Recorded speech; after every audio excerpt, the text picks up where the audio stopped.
Jeffu react. To be precise, it was the letter arrangement in some background graffiti It was one of the most stupidest thing. Like, the thing about this hard R thing is like they didn't even know about that. The thing is that Roxanne is a merchant that sell hardware. That's why it's like hard. There is a news that's about Stellar Blade leaving Sony, and they're gonna be independent and make their own, like, you know, publishing. They're gonna publish their own game. They're not gonna rely on Sony or anything anymore. And that's very interesting. And so this CallMeSeagull guy actually made a very good video on this, and it hits around like 79k views. It's crazy. And this guy only got like around like 608 subscribers. That's crazy, man. Should give this guy a support. That's what it is, okay? Like, this is not my main account, so you know, I can't subscribe. I already subscribed it on my you know, like private account. And so yeah, give this guy a support, man. It's a very good video. Like, I saw a few of it, but I didn't really see the whole thing. But you know, let's just see what this guy have to say. Exclusive that saved their 2024 lineup, and they just let it walk right out the door. Today, we're talking about why the creators of Stellar Blade are escaping PlayStation, and why they might never look back. In 2024, Sony is in full live service mode. They're burning hundreds of... Like, there is a new news that PlayStations are not gonna release their single-player games on multi-platform anymore. Like, for example, like Ghost of Yotei, it's not gonna be a multi-platform. They did actually announce that.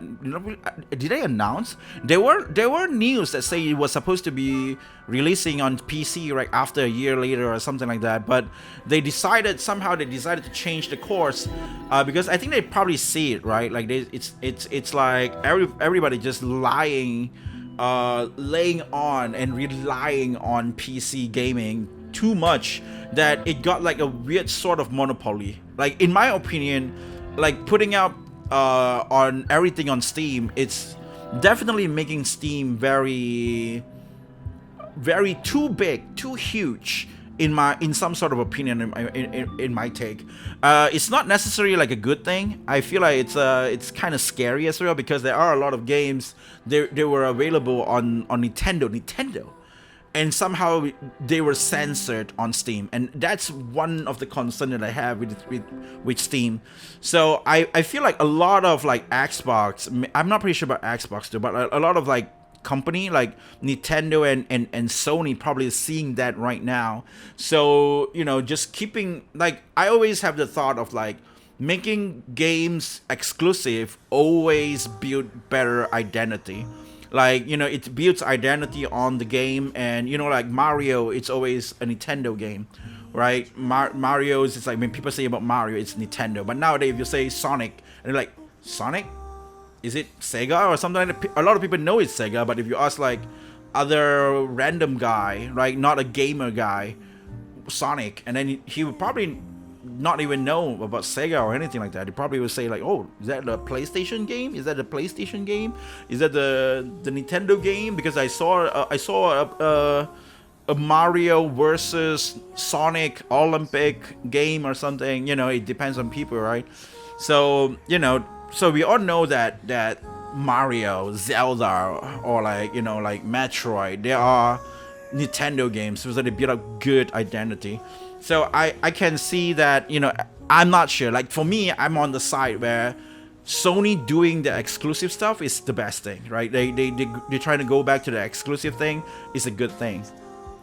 It's not a good thing for a game or anything, but it's a good thing for their own interest. It's a good thing that they are trying to, like, you know, regain their dignity and their identity on video games. Millions of dollars trying to chase the Fortnite and Destiny crowd. They are releasing game after game. Concord, Helldivers 2, a whole pipeline of multiplayer experiments, hoping that one of them sticks. Their character design philosophy has drifted so far from what built PlayStation's legacy that the heroes of new Sony titles are becoming genuinely difficult to recognize as heroes at all. And sitting quietly in the middle of all of this chaos, published under the PlayStation 10. It's insane that Stellar Blade and Concord releases in the same year.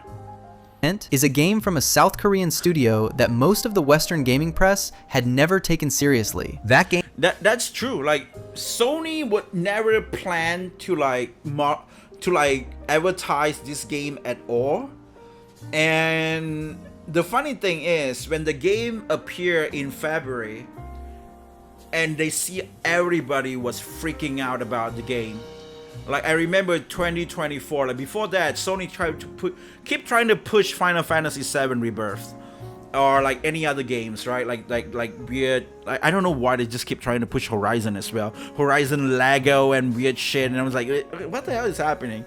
And then all of those games in there. That was like, you know, like they decided to push Final Fantasy VII Rebirth, a state of play, to like their own special state of play, and then they put like this state of play February thing into like all this random ass game, and the only one that stood out in that state of play was Stellar Blade. And after everybody can't stop talking about Stellar Blade, the funny thing is, Sony pushes so hard on that game. Like there is weird like dancing going on in that game. It's just weird. Like I'm not pretty sure if I can find more of them, but they just keep pushing a lot of trailers. Like everybody was surprised as well. Wait, how many advertisements do you really need? Like they got like PlayStation themselves make a choreograph so that they can make like a TikTok video and dance it, and it did not success actually. Like nobody actually cared about the dance tutorial of this. Like nobody really cares. And but the way that they pushes it, like they did so many weird shit, so many weird like advertisement for it on YouTube. It was insane. And I remember that like people just like it was a game that just sitting on the side and nobody actually cares. And even Sony, they didn't want to push it, but they saw like, holy crap, everybody's like talking about this. Okay, now this thing can make money. Game was Stellar Blade. So to think of like in that kind of way during Women's Day, they did not put E-Face at the front. That's just saying a lot, man. And here's the thing about Stellar Blade Shit, I'm sorry, that should deeply embarrass the people running Sony even Interactive started the Entertainment video yet. right now. They had a gold mine in their hands. A game with phenomenal combat, a stunning protagonist, a killer soundtrack, and a design philosophy that connected with millions of players across the world. The kind of connection that money cannot manufacture. A game that broke PlayStation user score records on Metacritic. A game that sold over 1 million copies on PC in 3 days. A game whose developer then went public on the Korean Stock Exchange. In 3 days, man. Holy shit. And raised $320 million in one of the most explosive gaming IPOs in years. And now that developer, Shift Up, appears to be walking straight out the door. The signs are everywhere if you know where to look. New job listings, self-publishing ambitions, a sequel with no publisher attached, a studio that no longer seems to need Sony's marketing machine or Sony's money. And given the way the relationship between these two companies actually played out, you can absolutely not blame them. Sony had the golden goose. They shook it, plucked it, and tried to put it in PlayStation Network chains. And they tried to censor the game. They tried to do a lot of weird shit with the game. And of course, I mean, like, as a game developer, and now I'm like, you know, why would I need you anymore, right? I mean, like, yeah, other people can say, oh, it's a bit scummy, you're using them as a stepping stone. Like, you know, like, it's always better to think about yourself. Like, it's always better to think about what is the best interest for yourself. And Shift Up is doing that, and it's like, you know, it's only makes sense. Now the goose is spreading its wings. Like feelings doesn't put food on your table. Here's the full story of how one of PlayStation's biggest recent successes became the story that might haunt them for the rest of this generation, and why Shift Up going independent might actually be one of the best things to happen to gaming in years. And I want to start with the moment that, looking back, was probably the beginning of the end. It did not happen at a press conference. It did not happen in a boardroom. It happened in the background of a level, in a piece of graffiti that most players never even noticed. To understand why Shift Up might be done with Sony, you have to understand what it actually felt like to be a Stellar Blade fan over the past couple of years. Because there were 3 separate moments where Sony's handling of this game made you wonder if they were actively trying to sabotage it. And by the time we get to the 3rd one, you will not be asking why Shift Up is leaving. You will be asking why they stayed as long as they did. Right out of the gate, before the game had even been in people's hands long enough to form a proper opinion, Stellar Blade got hit with controversy. And some of that controversy was manufactured, some of it was genuine, but the way Sony responded told you everything you need to know about where their priorities were. If you were following the game's launch, you remember this. Journalists spotted text in the game's environmental art that they claimed contained a racial slur. To be precise, it was the letter arrangement in some background graffiti It was one of the most stupidest thing. Like, the thing about this hard R thing is like they didn't even know about that. The thing is that Roxanne is a merchant that sell hardware. That's why it's like hard. And then the R, it could be like, you know, like hardware, right? WARE or something like that. Like, you know, it could be that. Like, there's so many reasons for it. It could be like a resting area, RR, resting area for the R. And this is just so ridiculous. With a significant stretch of the imagination. And now they, you know, like in Asia, we don't even actually care. Like, we don't actually even know. Like, I didn't even know that this is like a slur. Like, I don't even know what the hell is a slur. Like, we don't actually care about that. Like, people being racist, they talk about this guy and then they just move on next day and they drink beer together. And that's what Asian do, right? That's just what it is. So we never actually even heard about it. But now, like I think the people on Shift Up didn't even know about that. They changed this into crime R because like everybody's talking about it now. Now they know. And like earlier, I mentioned about how in video games that the more you try to push up, then the more on the other side that we actually see, we turn out to be on the other side. Like games like Stellar Blade, Bayonetta or whatnot, like all those hot characters games, they used to be like a mediocre mid game back in the day, right?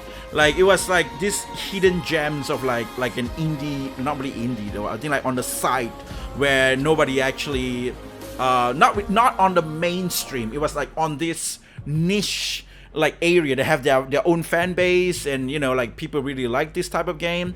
And there are like regular mainstream people that play like Final Fantasy, Uncharted, right? Like all those characters have like attractive characters as well, like Alina, or like I don't know, like Final Fantasy you have like back in the day like Luna Freya or like Lightning or whatnot, right? There is like attractive character, but they are not like overly hypersexualized. They are not like Bayonetta where you say like, ooh, you know, like those are like on the side. But nowadays, as so many people push that away, now more people want that instead. Like that becomes the mainstream, and now Stellar Blade becomes the mainstream. Like the more people try to push it away, the more like, oh, on the other side we can see what is happening there. Oh, that thing, give me that. You know, that's like it's very interesting to see, and it's very funny to see how gamers just like, for me, like I don't really actually care about this type of game. Like I don't really play that much, but then it's just become like instead of like the woke side, like, oh, I only play games if they have gay in it. It becomes like, oh yeah, I only play games if there's like, you know, hot girls in it. That's just what it is. Like it just becomes like this like opposite of like whatever like the weird like moral harassment try to value on people, that those becomes like the worst like counter, like holy shit, I'm not gonna get that, but now I'm gonna look at that other side. Now I becomes like a guy who just search for this type of game, search for like, oh wait, Capcom make Remember Me, that's a female protagonist game. Oh wait, look at this, they got this game called X-Blade. Ubisoft used to publish this game. That's insane. Ubisoft, really? You know, like you try to look for all these like female protagonist game, and it's really weird and funny to see, and that's what happens. Could be read as a reference to the hard R. Gaming outlets ran with it. Hit pieces were written, and Sony, rather than standing behind their developer and saying, wait, let's look at this properly, caved almost immediately. Shift Up was forced to patch the game and remove the graffiti. Now, whether you believe that graffiti was intentional or a complete coincidence, and the developer's explanation was that it was, the response from Sony was telling. Zero pushback, zero protection of the developer's creative work, just immediate compliance with whoever was yelling the loudest. And that is a hostage situation. Yeah, and it did is. not stop there. Fans noticed that certain costume designs in the game were altered from what had been shown in earlier promotional materials. Outfits that appeared in gameplay previews. People were so mad that they did not want to update their games. But then the Shift Up becomes super base. Like once when things calmed down, the game was released for like so long, like probably like I think after 3 months or so, they came out with the Midsummer skin Midsummer, and I think it's like and the Red Bunny thing. That holy shit, that bow skin is it's the uncensored version of the skin that they have. So instead of like people complain like holy shit this is not good, but instead of censoring them, they just made more outfit instead. Like, oh, we got extra content because of that. Arrived in the final product slightly modified, less revealing, more conservative. Sony denied any censorship had taken place, but the comparisons were documented side by side online, and the community was not satisfied with the denial. The perception that Sony was quietly like this is the thing that I'm talking about. Like earlier I did mention this on stream as well, that why would Black Desert or Crimson Desert like, you know, why does playing Black Desert, somebody asked me like, why does playing Black Desert you prepare yourself for the Crimson Desert? They are totally different game, and kind of unrelated. So from what I heard, Crimson Desert is going to be a prequel of Black Desert, but then that's not why I wanted to play that. The reason why I wanted to play that is because of the identity of that company, which is Per Abyss. Per Abyss made a game like Black Desert, and Black Desert have like super hot characters in it.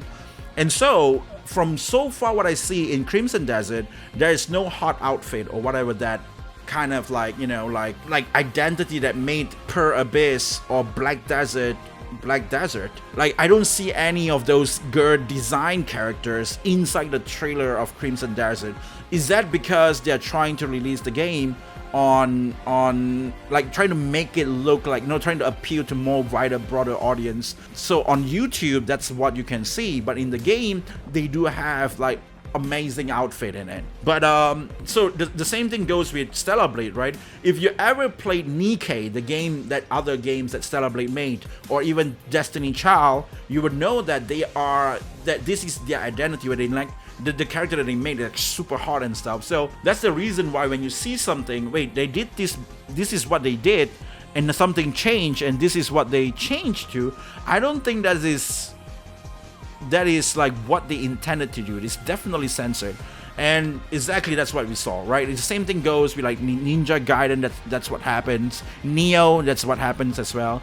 And Shift Up, like we can see that they actually did get, like they have like the previous outfit on the, you know, like the 1.00 version of the game into this, and then they got like the updated version of the outfit, which is covered up a lot of like black cloth or whatnot. Advertising Shift Up's creative vision had taken hold, and it was hard to shake for a studio. So, but if you look at Nikke again, everybody is so sexy. So it is confirmed 100% that Shift Up designs in that kind of way.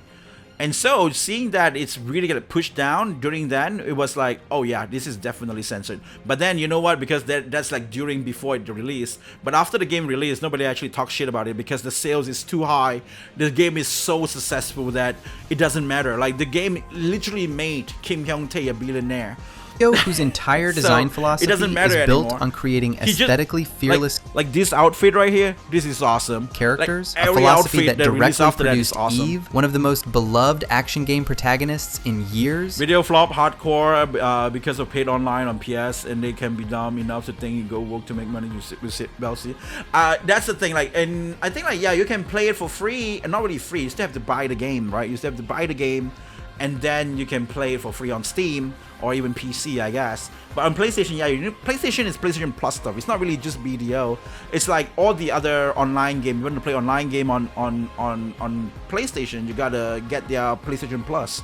Having a publisher. So that's why PS3 was the best moment, right? During PS3, holy crap, man. PS3, you don't need a PlayStation Plus, and we've been playing like Call of Duty and shit like that like crazy. Holy shit, it was so good. Quietly nudge your work toward a more acceptable look is not a small thing. It is a fundamental creative violation. If the graffiti controversy told you about Sony's instinct to capitulate to bad faith criticism, the Steam launch told you something even worse about them. It told you about their instinct to prioritize ecosystem control over their own game's commercial success. When Stellar Blade launched on PC through Steam in June 2025, Sony initially required players to link a PlayStation Network. No, they removed this. They removed this. All the players didn't like it. They removed just to play. On Steam, a PC platform, not a PlayStation. And here is the critical detail that makes genuinely indefensible. PlayStation Network is not available in over 180 countries worldwide. Countries where it is literally impossible to create a PSN account because Sony does not operate the service there. So what Sony's requirement actually meant in practice was this. Customers in those 180 plus countries could see Stellar Blade on Steam. They could click buy, but they could not play the game. They were paying for something they were being locked out of. The game briefly faced delisting in those regions. Real customers being cut off from a product they wanted and were willing to pay for. So Sony could get those players into their ecosystem. So Sony could harvest accounting. So Sony could try to build their network numbers off the back of a game that Shift Up made. The backlash was enormous online game was and so immediate. good. The gaming community exploded. Sony eventually relented. Man, yeah, Sony have to go. Like that's why they decided like next time we're gonna do. We're not gonna release single player game on Steam anymore. But the damage was done, not just commercially. But this is like just blaming on Sony is kind of wrong as well. Like Sony is a company to exist by itself, and of course Steam is their competitors. One thing, and yeah, it's good if they can coexist. But when they release game on Steam, I don't know where's the profit really is, because the game is cheaper. There's not much of the game money gets to Sony, right? Did they get to Sony? Like how many percent was that? Because Steam takes around like 30% from what I heard. Like it takes around 30% on stuff, and PlayStation takes around 30% as well. But PlayStation write it up, right? That's the scummy shit. But again, like so that's where it hits, where Steam being this monopoly company, it's a bit concerning as well. Like back in the day, you still can have this like comparison between which one you can go for, like Xbox or PlayStation, because both of them are completely different, right? So not just in terms. So on Steam, I like Steam. Steam has a lot of nice stuff in it, but I'm kind of scared of Steam being too big that they monopolize like the whole market of gaming.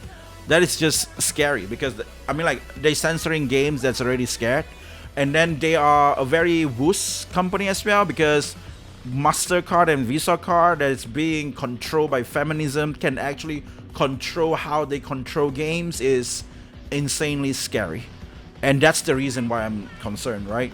Like, yeah, sure, why not? Stellar Blade is up there, but what if Stellar Blade somehow got, people like collective shout or whatever, try to like, send emails to Steam, and now Steam can like, like, okay, like for example, something like this, right? Like now that you can play the game on Steam, but Steam now gonna remove the game, right? Like for example, what I'm trying to say is that now that they're trying to restrict the game, now you can play the game on PlayStation, but you can't play the game on Steam anymore. That did not happen to this. That did not happen to Stellar Blade. That did happen to some other games, but that is like not really PlayStation. It's more on like Nintendo. Like you can play one certain game in Nintendo, but you can't play the game on Steam. And it's just a bit scary, because like a lot of people wishlist and even bought the game or even pre-ordered the game on Steam, and then suddenly now they have to refund the game and stuff like that, just because we're gonna delist this game. Like the same thing goes with Brown Dust 2. Brown Dust 2 get complained by one country. Like all the other country is gonna get attacked just because of one country. Like that's Germany. Germany feminists say no. Like this game is weird. Right? Please censor the game and shit. And then Brown Dust Company have to obey to that. Then they decided to do that. They try to censor some of their games, and then the players themselves like, what the hell are you doing? Like this is not what I want, because they literally changed the whole game. And there is like two versions, like a censored version and like original version or something like that, from what I heard. But the backlash was so bad that they actually give out skin.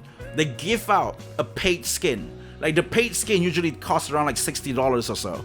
They in order to say sorry to the fans, they give that out to people. In terms of community goodwill, but in terms of what Shift Up must have understood about what Sony's priorities actually were. Like as much as I like Steam, that's the only thing I worry, like the censorship thing. It was not their game, but Sony's leverage. After Yo, going through an there's experience something like more to the that, would you PS3 renew is, like, that can publishing handle deal? so much Would more you than willingly PS4? hand the keys to your next? It is literally a very ahead of its time machine.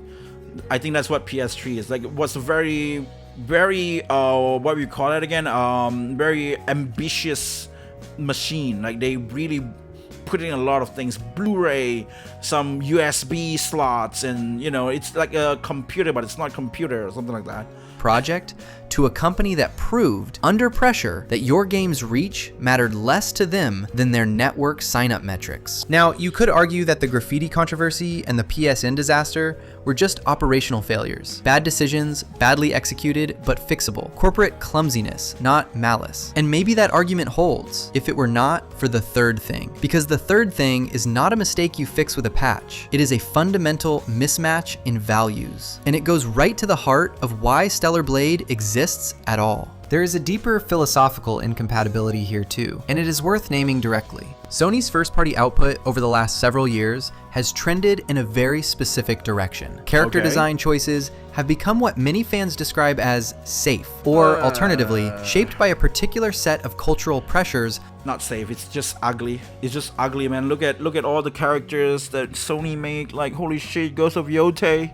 The game is so ugly, man. Holy shit. Around representation that prioritize. Like, you just have this really nice white, like, graphic, like, holy shit, the world of Japan. Japan is so beautiful, and then they put one ugly mushrooms there, like, and then it just tainted out the whole screen.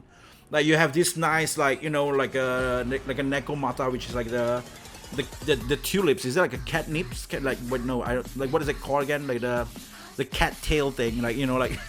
Like that kind of flower all around, like the grass or something like that is so popular in a Ghost of Tsushima game. They're like, wow, the environment looks so good and stuff, and then they put in one mushrooms, one ugly fungus around there, and then it just contaminate the whole screen. Political messaging so over ugly, aesthetic impact. Look at the designs from Concord, which bombed spectacularly. Look at the Yeah. leads from Intergalactic, the Heretic Prophet. Look at the direction of her Neil. Horizon as the series has progressed. These are not. Do not do that. Holy shit, these Western people, man. Do not do that. I'm gonna go for it. I'm doing it. I'm doing it. Look at what happened when a Western game, when a Japanese game get westernized. Look at what happened. You have girls like Michael Jackson. People say she's attractive, but I say she's not. I'm just saying, bro. You so many girls you can choose, but you choose Michael Jackson. Michael Jackson girl. Dude, look at that. Do you really? You guys say this is pretty. Really? Stop being biased. Look at things more clearly, okay? Like, oh, it's Kojima, it's fine. No, it's not. No. Okay? That's PlayStation exclusive as well. Universally bad games. But there is a clear house style emerging at Sony adjacent studios, and it is a house style that a significant portion of the gaming audience has been visibly rejecting. Stellar Blade is the photo negative of that trend. Eve is an unapologetically striking, expertly crafted character. She is the kind of design that gets people to cosplay, to She is also based on a real person. create fan art by the thousands, Shin Jae-un. to fall in love with the game before they have even touched the gameplay. She represents a design philosophy, the one Shift Up's director Kim Hyung-tae has built his entire career on, that trusts the audience to appreciate craft without hedging or apology. That philosophy and Sony's current creative direction are not compatible. They are pulling in opposite directions.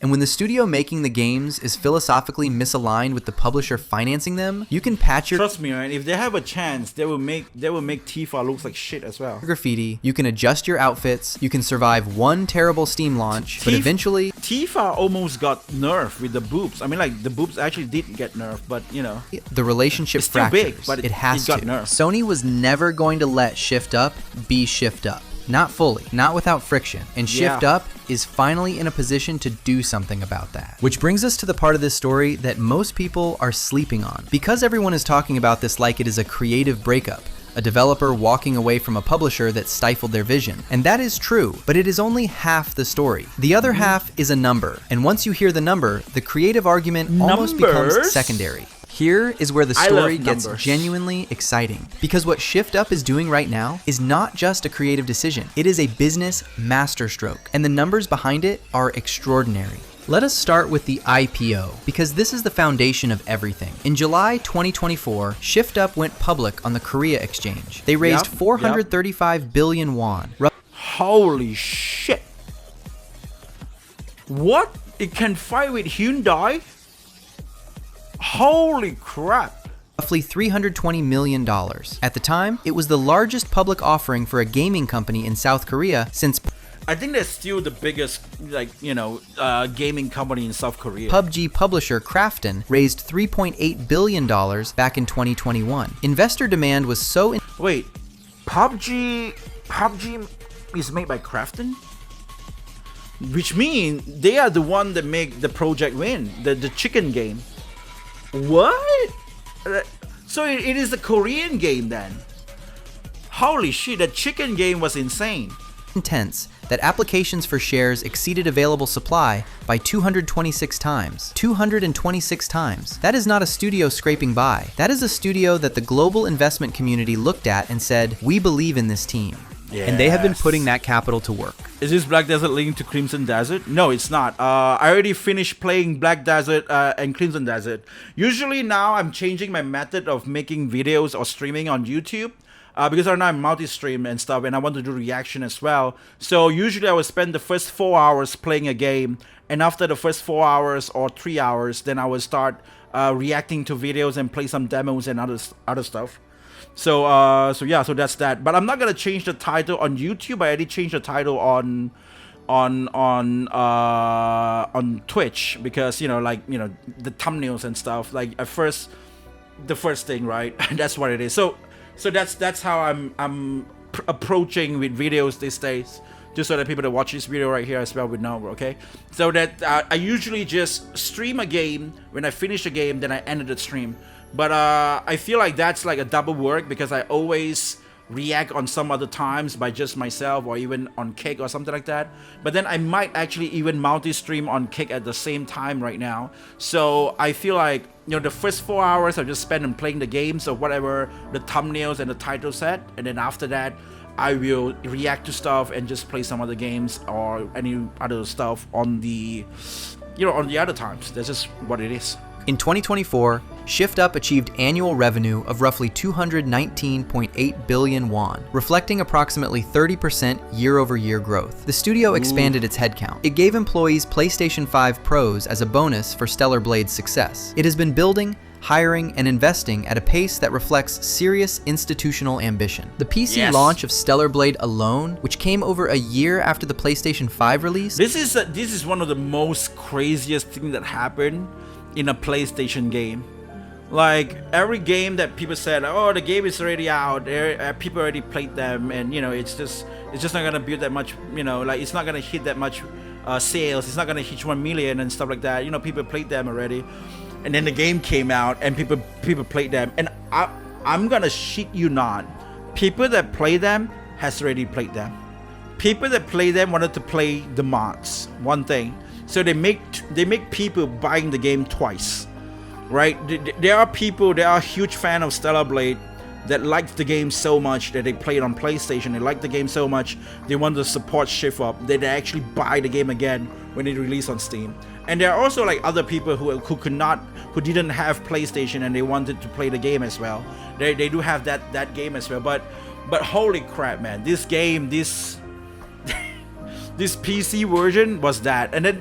Not to mention, if you guys are Shift Up fan, the one that released on the PC was like the complete edition, and the complete edition comes with a skin for Nikkei, which is another mobile game that you play from Shift Up, and you can get a skin for Scarlet, and they really know what they are doing, man. Like skin usually take around $60 in Nikkei, and they'll be like, why not? This game gonna cost me around $60. I'm already paying a skin for Nikkei in $60. Why not I just buy the game on Steam?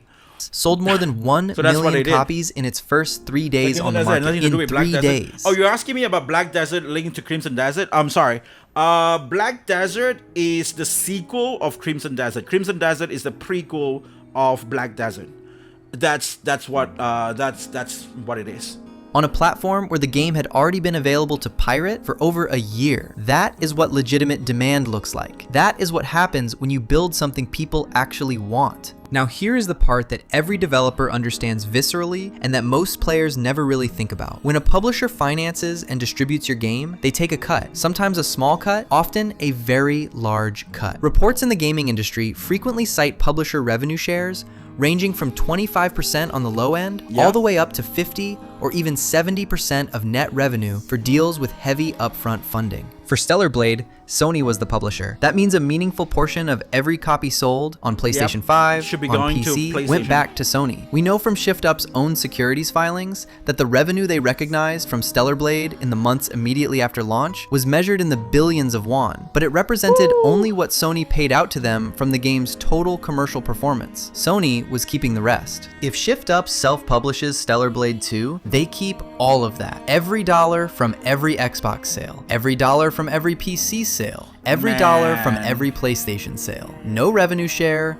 no publishing approval process, no one with the power to demand a last-minute patch. Not really a hot take. My take on this is that I don't see anything wrong with it.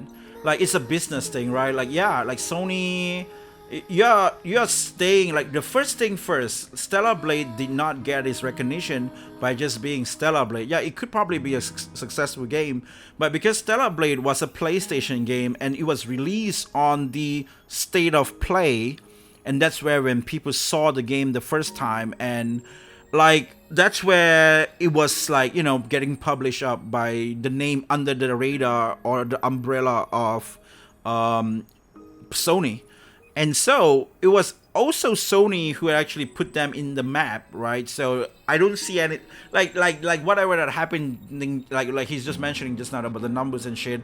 I don't see anything wrong with it. On your graffiti or a PSN login gate on your PC launch. One commenter on gaming forums put it bluntly and correctly. Publishers can take up to 90% of revenue, leaving developers dependent on that relationship forever just to stay afloat. ShiftUp that is just maybe trying to exaggerate it. I don't think ShiftUp did that kind of deal. Has broken that cycle. They have the war chest to fund their own development and their own marketing. Yeah. They do not need Sony's money anymore. And without needing Sony's money, they do not need Sony's conditions. The recent job postings ShiftUp. They really don't need that much, but I think like there is like this very good relationship with them and Sony. They're thinking about like there is a sort of narration that is trying to go around the world that Sony is bad and stuff. I'm not trying to like just defend Sony or whatever. Like, I'm trying to just give it like another perspective of look, right? The thing is that Stellar Blade was so popular that it makes Nikkei super popular as well, and then Nikkei becomes overly popular as well, and then it's like, you know, it just may generate more revenue for ShiftUp as well. So it is like they don't really have to rely everything on Stellar Blade. Yeah, Stellar Blade making money, that's great, but they have their own IP called Nikkei, and they're really doing very well on that IP, and so that like, you know, like it's like a sort of like I can only see positive things that are happening here. I mean, like, yeah, they got like some weird revenue thing that, yeah, Sony getting a share and stuff. Like that's what happens when you get a publisher. Has made public are not subtle. In listings translated and reported by gaming outlet Automaton via South Korean site Game Mecca, ShiftUp's own language is explicit. ShiftUp is preparing for a new leap forward. But there is the scummy shit that they did with PlayStation Japan that I didn't quite agree, because what they did was I wanted to buy a physical version of the game, but because I'm not living in Japan anymore, and so I would not be able to get a Japanese version of the game. So what they did back in the day was the game was released with Japanese voice being exclusive for only Japanese version, and then all the global version will have like Korean and English voice. And I was like, oh, okay, that's pretty shitty. But then it also built some opportunity for me because I played the game in Japanese. I wanted to play the game in Japanese, so I used my Japanese account for my PlayStation and I buy the game from there. instead, and I'd have to buy it digital because that's the most convenient way. If not, I'm gonna have to buy the game from Play Asia to get a Japanese version of the game. But I didn't want to wait for that shipment because I wanted to play it as the day one, like really, like they released it and I want to start and play, right? Like they unlocked, like just the game unlocked, and I was like I want to play. And so so that's the reason why I bought it on the digitals, and to this day I still have that game, and it's actually good, right? Because like that's one of the great games that I really played.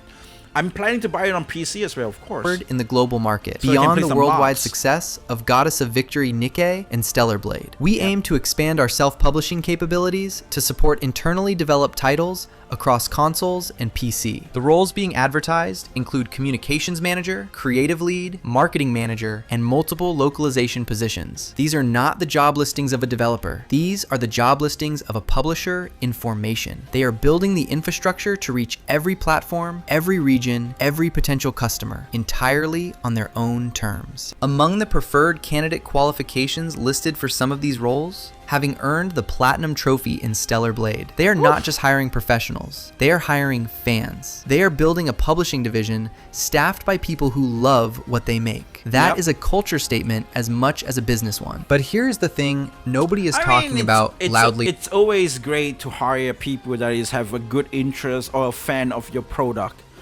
Somehow that's not what PlayStation or PlayStation California is doing.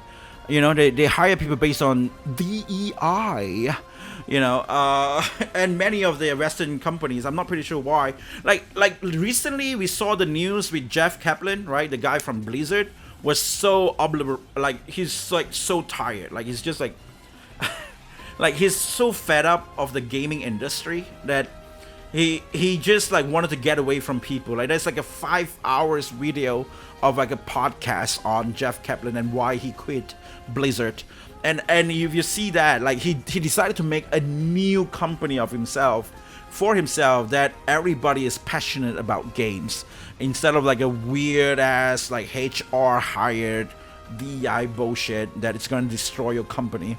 Like so base, that's what it is. Enough yet. All of this. I'm interested in playing that game as well. Legends of California, that's the game name. The IPO, the hiring, the self-publishing Japanese, push Korean, only matters English audio and if the PC game version. goes somewhere. In Japanese audio was the Sony best. cannot follow. I do agree. I think Japanese audio was the best. The Korean one, I did try some with the Korean one. I don't know. Maybe it's just my bias, right? I really love Japanese voice, so I feel like the Japanese voice is the best. Like the Korean voice is like a bit lacking, like on like emotions and stuff. Like Asami Seto, like that's the voice actress that did the voice for Eve. Like she did a very good job on that. It. And there is a very specific platform that represents billions of dollars in untapped Stellar Blade revenue that Sony has been sitting on like a guard dog. We need to talk about what happens when Shift Up finally walks past that dog. All right, let us get to the thing that PlayStation loyalists are least excited to hear about. Because if Shift Up self-publishes Stellar Blade 2, the era of PlayStation exclusivity is almost certainly over, and the implications for the platform war— It would not be over, in my opinion. It would just push to Sony realizing that like Sony will just keep losing money, and then the world will shift. Like shift as in a way on the better side. Like they would try to make games. It's either two ways, right? They would stop making games. They say, okay, PlayStation is not what we do anymore. I think the gamers are getting way too horny, and we have to make attractive characters. But they double down on like, no, I don't want to make attractive characters. Let's make movies and shit instead. And so they would back down on that, and they would just focus on destroying anime and destroying movies with I don't know, with black characters and whatnot, or or DEI shit. And if they double down on that, or either they were like, okay, you know what, we gotta make money here, man. We lost Concord shit. Marathon is not really giving up the real revenue that we really want. Like that amount of player, it's not really enough for the both of us. Marathon is getting some of the money, but I also need my money as a PlayStation publisher as well. So we need more players. We need at least 200k players per month, but they only get around like 60 or 50 or something like that per month right now. That's not really enough. We need more. So Marathon is not doing it for them. And then they got like what else? Like Ghost of Yote, it's not really doing it for them. And this would not age well. I always said this. Japan is late in everything.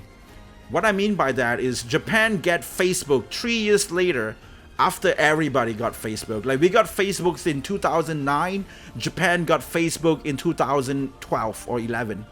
That's when, you know, you see Japanese people use Facebook. Like my friend uses Facebook during that. Like we uses a smartphone in 2010 or 11. They uses smartphone in like 2000, I don't know, 13. I mean like 2013 or 2014. That's what I mean. 13, like, you know, something like that. That's how long they always like 2 or 3 years late. Like we becoming PC gamers first, but they have like consoles and shit, so that's a bit different.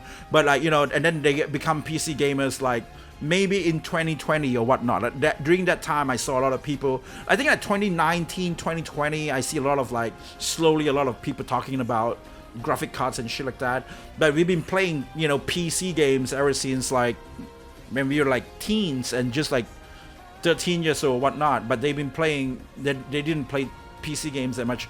I don't think StarCraft is their thing. They never really probably play StarCraft. They never really play Warcraft, Diablo 2. You know, that type of game is not just for Japan. But they started to get into this globalized gaming market. It's like really recent. So my take on this is that the same thing goes because they are kind of late in a lot of things. Rejecting DEI will be 3 years late as well for them. So, like, what I mean by that, we see a lot of people starting to reject DEI in 2014 for a lot of the war, right? That's where, like, a lot of people rejecting on this shit, like, no, DEI detected or whatever, that kind of shit and stuff like that. People rejecting this kind of stuff in 2014. That's the, sorry, 2024. 2024, that's what I'm trying to say. That's the year, right? So, the same thing goes with, it's gonna be 3 years later, so maybe 2027. 2026, 2027, that could be the year where Japanese started to realize all their favorite game, Neo 3, whatever shit, all getting censored and getting controlled by HR department, feminist bullshit, and they were like, oh, maybe, you know what, it's time to get back our games. I was shit you not, they will fight this back during that. Like right now, they're already starting fighting back. Anime, like, you know, like I showed you guys before, like anime is doing it. There's this guy from Fire Force, right? The dude that make Fire Force just destroys a bunch of Karens with their one of the latest episode in Fire Force, and just calling them out as like NPC. And there is the Gachia Kuta girl, the Gachia Kuta girl who actually draw Gachia Kuta manga. He is so frustrated by the fans keep calling, oh, is your character trans? Is your character trans? No, it's not. I don't advocate in the kind of shit. That's what, like, she literally just broke, and that's what she put out. Like, there's a lot of like sign that we've seen is from there. The same thing, like, you know, from just now that I just talked about with the Dragon Quest creator. He just make everything that get westernized now is just like losing its flavor. Right, and the prime minister themselves that says Western or any outside media should not influence their expression of freedom in their media, like games or manga or whatever, right? So you can see that the fight back is slowly coming in, but it will still take some time. So it's gonna happen on Sony Japan. I'm talking about. I'm not talking about Sony California though. Are significant. The original Stellar Blade launched as a PlayStation 5 exclusive. on We'll April see. 26, 2024. The PC version I'm sorry, man. Reacting to this 23 minutes video and got so many things to yap that it's already become like 50 minutes on recording.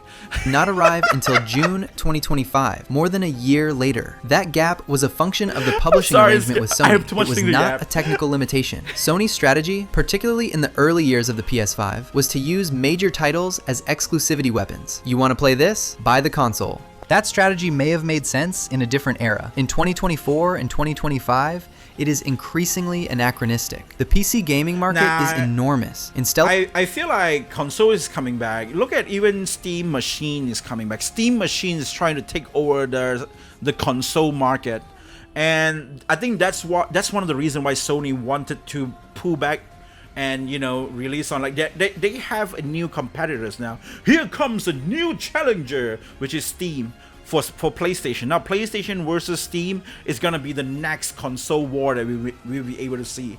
Stellar Blade's And it's performance gonna be on interesting as PC well. proved that definitively. Over 1 million copies in 3 days. That is not a secondary market. But Sony will not win for one reason.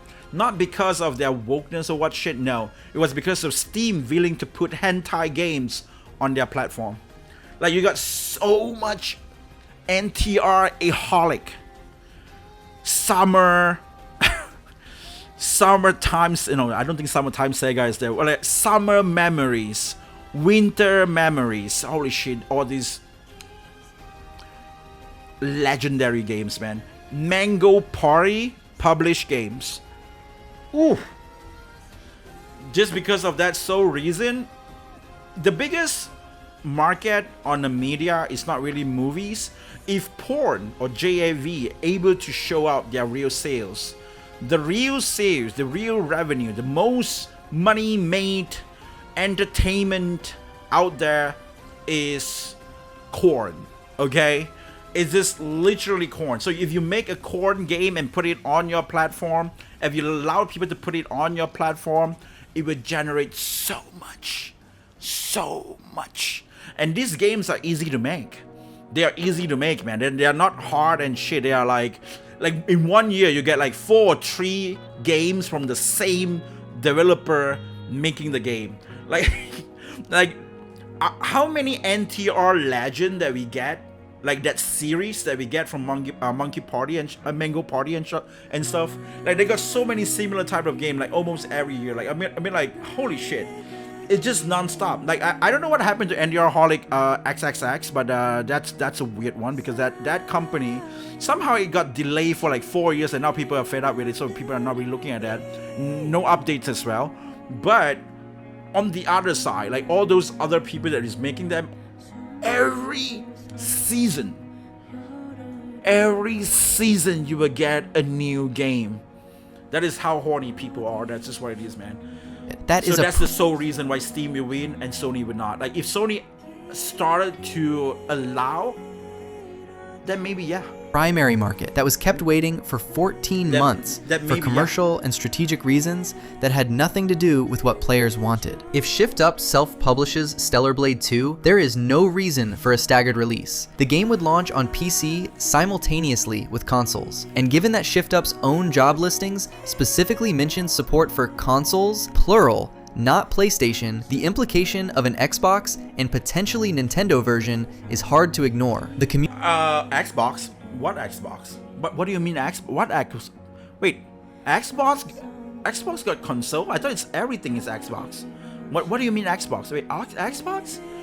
No, Nintendo probably. Community has already been discussing this loudly. Reddit threads covering the self-publishing news are full of players on Xbox and PC expressing genuine excitement about the possibility of playing a day one Stellar Blade 2. Recent reporting has also confirmed that Shift Up is actively evaluating bringing the original Stellar Blade to platforms beyond PS5 and PC, with Xbox Series X and the Nintendo Switch 2 apparently being explored. If they are willing to port the first game to those platforms, the idea that the sequel would skip them entirely becomes very difficult to defend. There is one more layer to this that makes Sony's position even weaker. According to recent reporting, Sony Sony itself is reportedly reconsidering its PC port strategy, with internal discussions suggesting the company may pull back from PC releases and return to a more exclusivity-focused like approach because now, they right? believe their PC releases did not meet financial expectations. Yeah. Let that sink in. PlayStation PC releases. Releases that included Spider-Man, God of War, The Last of Us, supposedly did not meet expectations, and their response might be to do fewer of them, while they did not make expectation on PC. So it's just like losing money. Like you are selling yourself to, you're selling your own identity so that you can get more money, because that's literally at the end of the day, it's just businesses. So they just want to make money.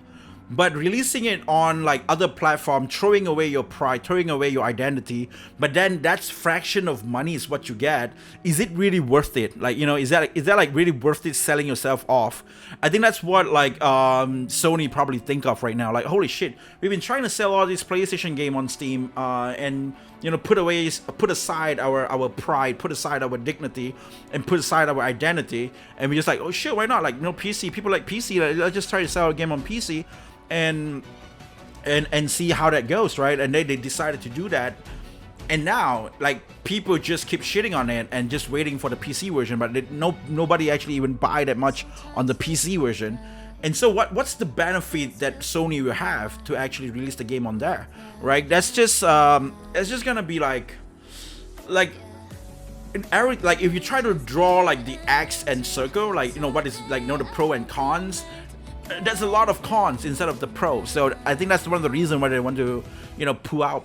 Simultaneously, Shift Up's PC launch of Stellar Blade hit 1 million copies in 3 days. Yeah, if Sony pulls back to console exclusives while Shift Up goes multi-platform, the result is predictable. Stellar Blade 2 will be This thing will be 10 times. It will beat Stellar Blade 2 when it released on Steam. It will hit and it will beat Black Myth Wukong. Just clip it. I said first. It will hit 2 million. available to the entire global gaming audience simultaneously. PlayStation will get the game because PlayStation players love Stellar Blade, and Shift Up has no reason to cut them out. But Xbox players will get it. PC players will get it on day one. Nintendo Switch 2 players may get it. The game will be everywhere. Marketed by a studio that built its publishing infrastructure specifically to serve its own IP. I think what they did is a very clever thing. Like, first of all, they released the game on PlayStation, and it was so well optimized. It has no problem. The quality of the game was so good. The stability of the game was so good. Nobody actually compared about bugs or any weird shit. Despite that, like, you know, even though it's a PlayStation exclusive that releases on one console, Insomniac, they decided to hire a bunch of DEI hire, and they got so many bugs and shit at their first day in their Spider-Man 2 release. Like, Spider-Man 2, I remember so many bugs in that game that people just keep talking shit about the game, man. Like, what the hell are they doing, right? And then Shift Up, they decided to, like, okay, experiment, slowly try to optimize the game on PC. They take 1 year to do that. They slowly put them out, and then they put in out all those DLC at the same time. They try to support the game for the whole year, right? It's a single player game, but they give up like free updates on like summer events, on like Christmas event. They got like crazy outfit. But if you like to support them more, you can buy Nier Automata event things, and then you can get like Nier Automata skins, which is really good. And they slowly try to optimize their game with that one year. I remember trying the game out on my demo with my 2060, which is a very outdated card at this point, and it runs so good on high settings. I put it on high settings and it runs so well. That's crazy. So, you know, it's so well optimized, but I'm kind of scared for Stellar Blade 2. But then I'm kind of feel like that is what they did right, because now they know they did a good optimization on the console, on like PlayStation 5. They know the recipe on that. Now they know the recipe on a PC games. And so if they try to expand themselves on like Switch and the other stuff, they should be able to do the job properly. For Sony, and again, this game is made with Unreal Engine. Unreal Engine is so well known for its holy shit on its performance issue. Using Stellar Blade as an exclusive is not just a business But this is made by Unreal Engine 4 though, not 5. setback. It is a symbolic one. This was one of the only titles they published in the last 2 years that generated genuine, organic enthusiasm from a massive audience. The kind of enthusiasm that you cannot buy with a marketing budget. And they are going to watch it go multi-platform because they could not stop themselves from picking unnecessary fights with the studio that made it. Let us not forget the pure financial logic here. Shift Up is a publicly traded company now. They have shareholders. They have quarterly earnings calls. Choosing to exclude massive platforms like Xbox and Nintendo from a long... The thing that they go public with like shareholders and stuff, that is where it gets a bit scary. Like shareholders is kind of scary because what if the shareholders say, oh no, we're not gonna tolerate this kind of like games. And then, you know, they just gotta censor the game, not because of PlayStation now, but because of the shareholders. Launch is choosing to leave hundreds of millions of dollars on the table. That is a choice that requires justification when you are answering to investors. With Sony as publisher, that justification was, this is what our publishing deal says. Without Sony, there is no justification. The shareholders will want the game everywhere. The players want the game everywhere. The data from the PC launch proves the demand is real and enormous. Multi-platform day one is not just the creatively liberating choice for Shift Up. It is like publisher only want to make money and they want a game everywhere. That's true. But what if like a bunch of weird ass Karens and shit start to attack the investors? Oh, this is your investor? Now we're gonna email that stupid investor all the time and just harass them all the time with like thousands of peoples and just like harassing that investor. Investor just wanted to make money. They don't want troubles, like, you know. And now he's building up trouble, so it's like, you know, it's gonna not be the best interest in that investor. So the investor is gonna be like, oh, playing their cards and try to control. That's why I say like it's kind of scary as well. It's the same thing with publisher, in my opinion. The financially obvious one. So we have a developer leaving a toxic publishing relationship. We have a sequel going multi-platform. We have hundreds of millions of dollars in revenue that Sony is about to lose access to. On paper, this is just a story about a bad business breakup. But I want to make one final argument, and it is the one that I think matters most. Because this is not actually a story about Sony losing. It is a story about the entire industry winning.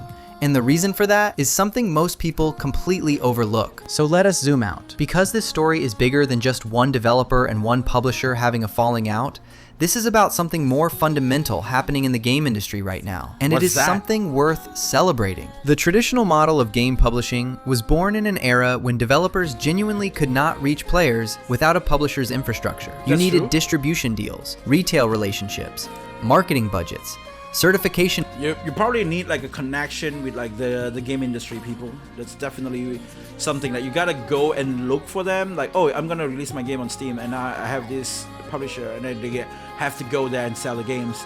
But in Japan, you have this indie game before Steam was a thing, right? Before Steam was a thing, they have these indie game developers that sell the games on like Comiket and stuff like that, like Comi Market. They would go to like, you know, events and stuff, and then you can actually get the physical game itself from the developer. Like they would just sell it right in front of you. So what is this Dojin game? Like what is this game or something like that? And they would like, oh, I made this game and this is what you guys can try it out. And that's how you can get like a lot of those like indie games back in the day Japan. But I'm not pretty sure about other countries though. But in Japan, that's how they work. And in Comi Market or you know, any of those events. Then especially Comi Market again, like Comi Mart is definitely the thing. Pipelines for console platforms. The barrier to entry was so high that developers basically had no choice but to accept whatever terms publishers offered, because the alternative was invisibility. That model is not completely dead, but it is cracking in important places. Digital distribution changed everything. A developer today can reach every PC gamer on the planet through Steam, with no physical distribution whatsoever. Console certification has become a process that... Yeah, that's the reason why I want to make a big game myself as well, because like, you know, there is a platform, but it's scary though, because I see a lot of indie games problem that they have with Steam, where you know, the Steam so many games, and then the Steam support cannot support them. When they were trying to like before they release a game, people from Steam will actually check the game properly, and it takes like weeks to do that, and sometimes it takes even months, and it was like stupid, right? Like, okay, you put your date, okay, I'm gonna release my game on March 13. I don't know why March 13, but for example, and then they will be like, okay, I submit everything in February 1st or something, right? And then they say, okay, maybe until that time I can actually get everything done. And so now, during the time, like, everything is okay, green light, I can just click yes.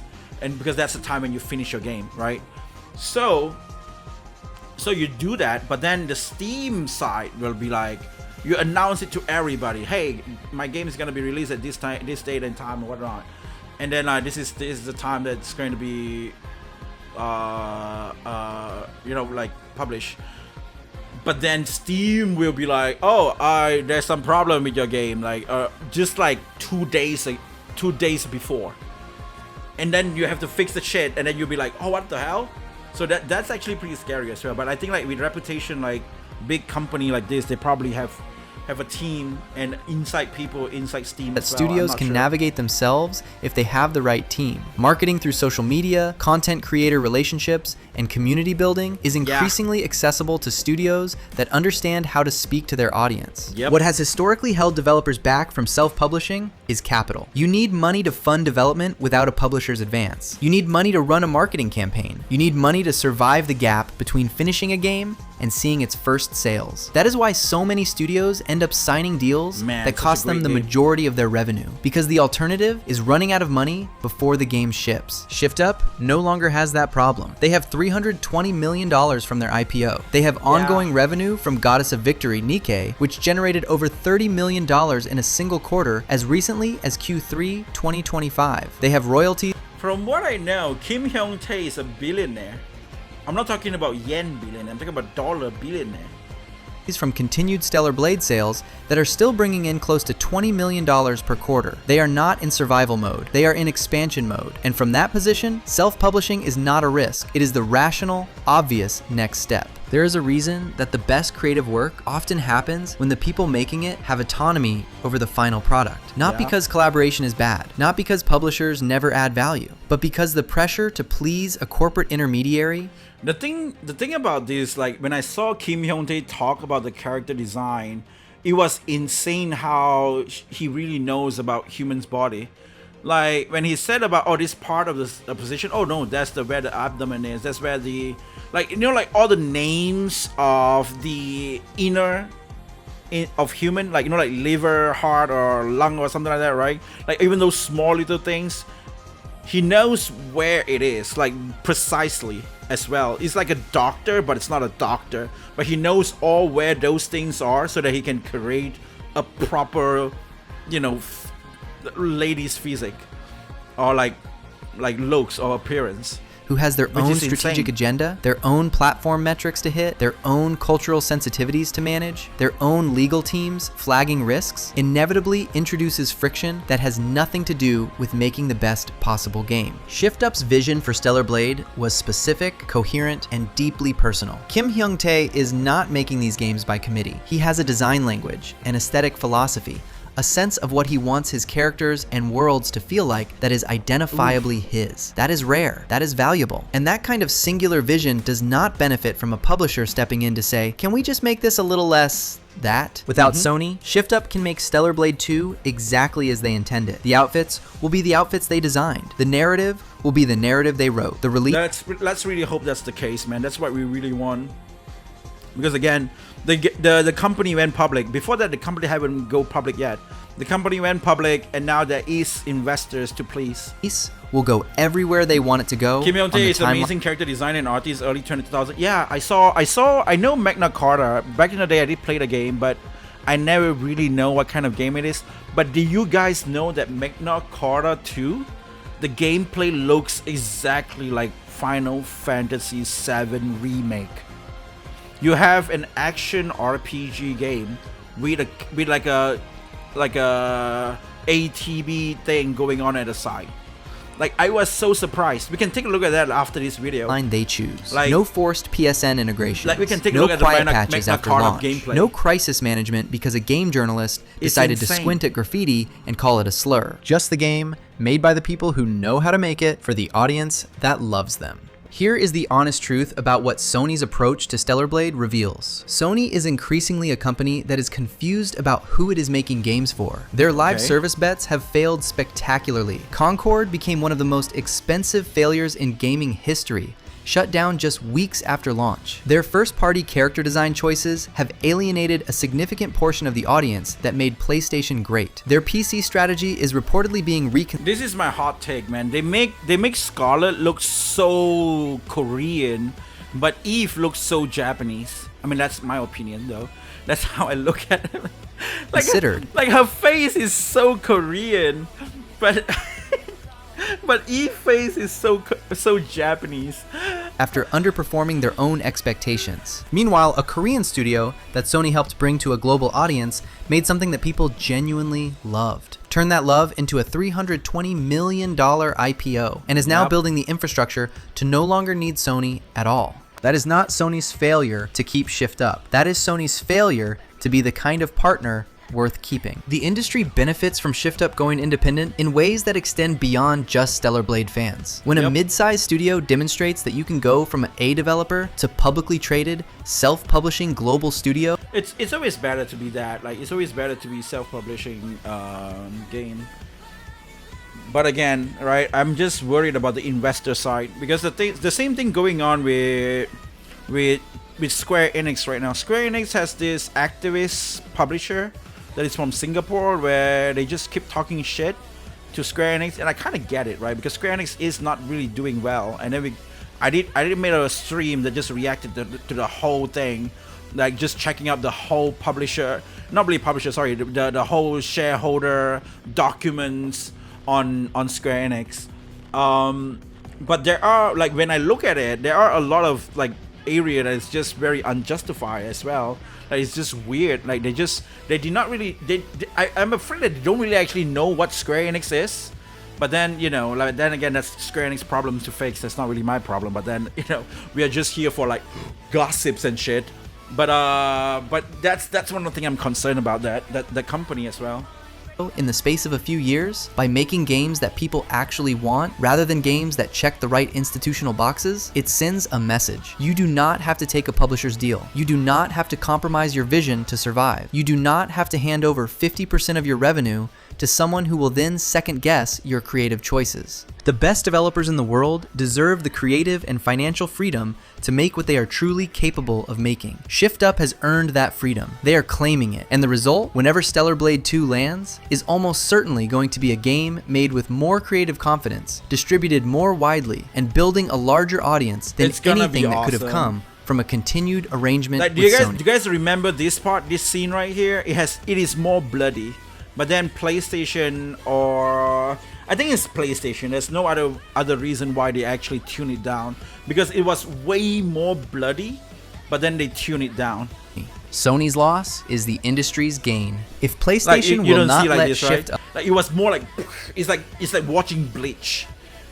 I'm not pretty sure you guys remember Bleach. Like, Bleach back in the day when an anime, like, we were like, where the hell did these guys pump their blood, man? Like, each time when they get attacked, the blood just splat like crazy. Like, that's literally what Bleach was. like Getsuga, Tensho, and then it's like the blood is like, and then we're like, wait, what? And then it's like that weird Aizen part as well, when Aizen tried to stop like Ichigo's Bankai, just like holding that sword, and then the whole blood like splat all around, and like, wait, what?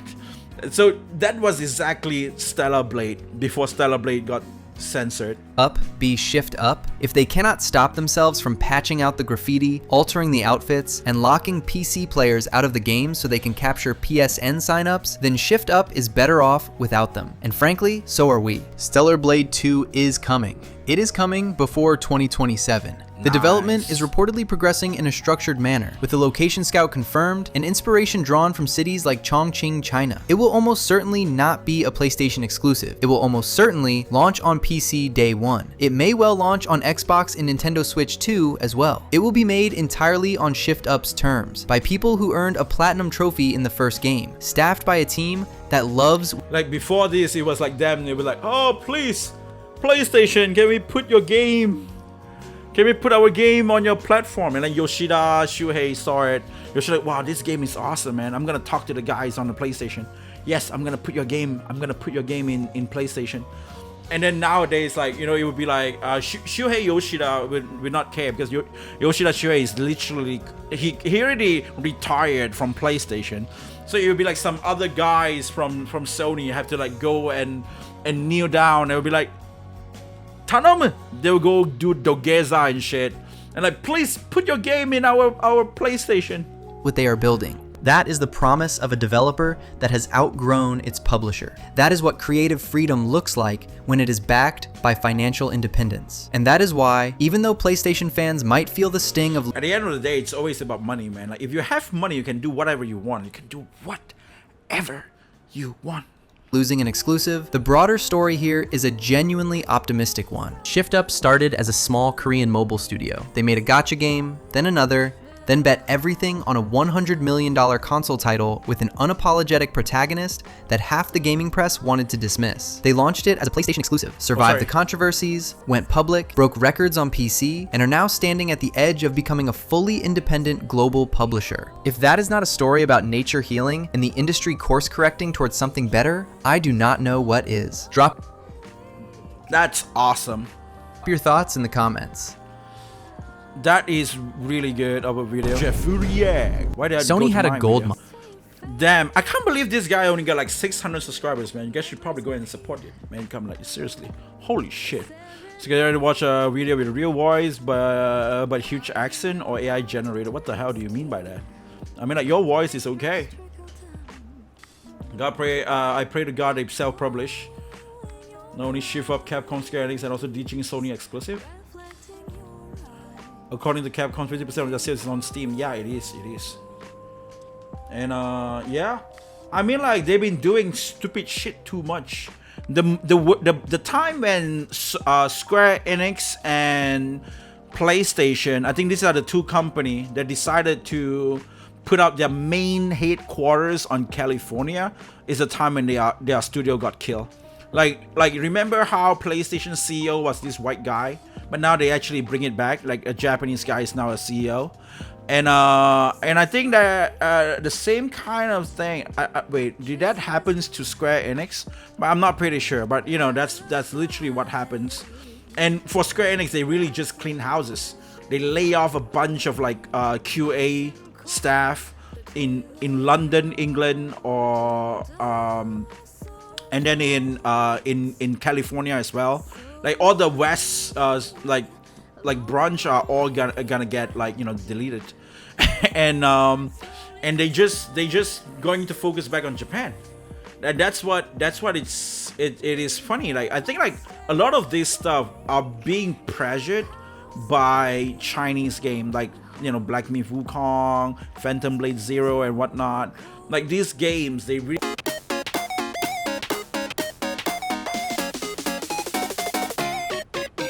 Drop that beat.